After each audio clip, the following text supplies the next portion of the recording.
வணக்கம். இன்று ஆகஸ்ட் 10, 2026. இன்றைய செய்திகளை சுருக்கமாக பார்க்கலாம்.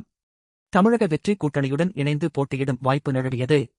அண்ணா திராவிட முன்னேற்றக் கழகத்தின் தொடர் தோல்விகளுக்கு தவறான கூட்டணி முடிவுகளே காரணம் என்று எடப்பாடி பழனிசாமி மீது முன்னாள் அமைச்சர்கள் நத்தம் விஸ்வநாதன், எஸ்.பி.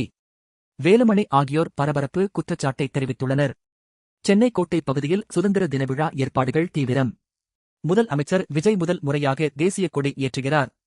போலீஸ் காவலில் உயிரிழந்த தொண்டரின் வீட்டுக்கு சென்றபோது மம்தா பானர்ஜியின் கார் மீது கல்வீச்சு, சேறுபூச்சு, மேற்கு வங்கத்தில் பரபரப்பு. சென்னையில் கர்ப்பப்பை வாய் புற்றுநோய் விழிப்புணர்வு மாரத்தான் போட்டி, 3000 பெண்கள் பங்கேற்றனர். அத்திப்பள்ளியில் கன்னட அமைப்பினர் போராட்டம் அறிவிப்பு. தமிழக அரசு பேருந்துகள் இன்று கர்நாடகாவிற்குள் வருமா? எல்லையில் பதற்றம், போலீஸ் குவிப்பு.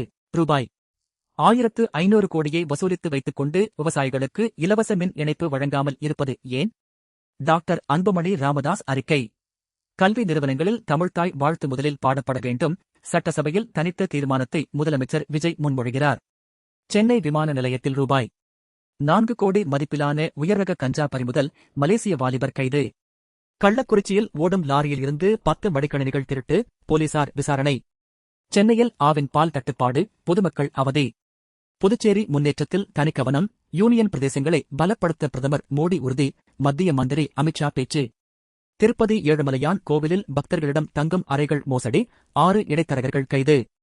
கொசோவோ நாடாளுமன்றத்திற்குள் பரபரப்பு, பிரதமர் மீது அடுத்தடுத்து முட்டைகளை வீசிய எதிர்க்கட்சி பெண் எம்.பி. அமெரிக்காவின் 100% வரி விதிப்பால் இந்தியாவின் பணவீக்கம் அதிகரிக்கும். சென்னையில் பாக ஜனதாவினர் மூவர்ணக் கொடி ஏந்தி பேரணி, ஏராளமானோர் பங்கேற்பு. வீடுதோறும் மூவர்ணக் கொடி ஏற்றுங்கள் என பிரதமர் மோடி அழைப்பு. தாம்பரம் கல்லூரி மாணவர்கள் தங்கியிருந்த அடுக்குமாடி குடியிருப்புகளில் போதைப் பொருட்கள் பதுக்கலா? போலீசார் சோதனை.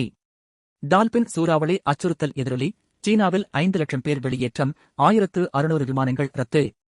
அந்தமான் நிக்கோபார் தீவுகளில் இல்லந்தோறும் மூவர்ணக் கொடி இயக்கம் துணை ஜனாதிபதி சி.பி. ராதாகிருஷ்ணன் தொடங்கி வைத்தார். பட்டாசு தொழிலை பாதுகாக்க வலியுறுத்தி சிவகாசியில் மாரத்தான் போட்டி, 91 வயது முதியவர் 21 கிலோமீட்டர் ஓடி அசத்தல். நாட்டிலேயே அதிக பெண் நீதிபதிகள் என்ற பெருமை. ஐசிஜே நீதிமன்றத்தில் 15 புதிய நீதிபதிகள் பதவியேற்பு, தலைமை நீதிபதி பதவி பிரமாணம் செய்து வைத்தார். குலசேகரன்பட்டினம் ராக்கெட் ஏவுதளம் தனியாரிடம் ஒப்படைக்கப்படுமா? விஞ்ஞானிகள் தெரிவித்த தகவலால் பரபரப்பு. திருத்தணி முருகன் கோவில் ஆடிக்கிருத்திகை திருவிழாவில் 3 பெண்களிடமிருந்து 13 பவுன் நகை திருட்டு. மதுரவாயலில் பழைய பொருட்கள் குடோனில் தீ விபத்து. ஈரோடு விவசாயியை மிதித்து கொன்ற காட்டு யானை, உடலை எடுக்க விடாமல் கிராம மக்கள் போராட்டம். கல்வி மந்திரி பதவியில் இருந்து விலகியது ஏன்? 2 வாரங்களுக்குப் பின் மனம் திறந்த தர்மேந்திர பிரதான். வினாடி வினா போட்டியில் சாவர்கரை புகழ்ந்து கேள்வி தயாரித்த ஆசிரியர் பணியிடை நீக்கம். கேரளாவில் கல்வி அதிகாரி நடவடிக்கை.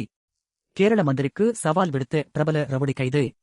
பெருந்துறை அருகே பரபரப்பு, மகன்கள் கண்முன் ரியல் எஸ்டேட் அதிபர் வெட்டிக் கொலை, நிலத்தகராறில் உறவினர்கள் வெறிச்செயல்.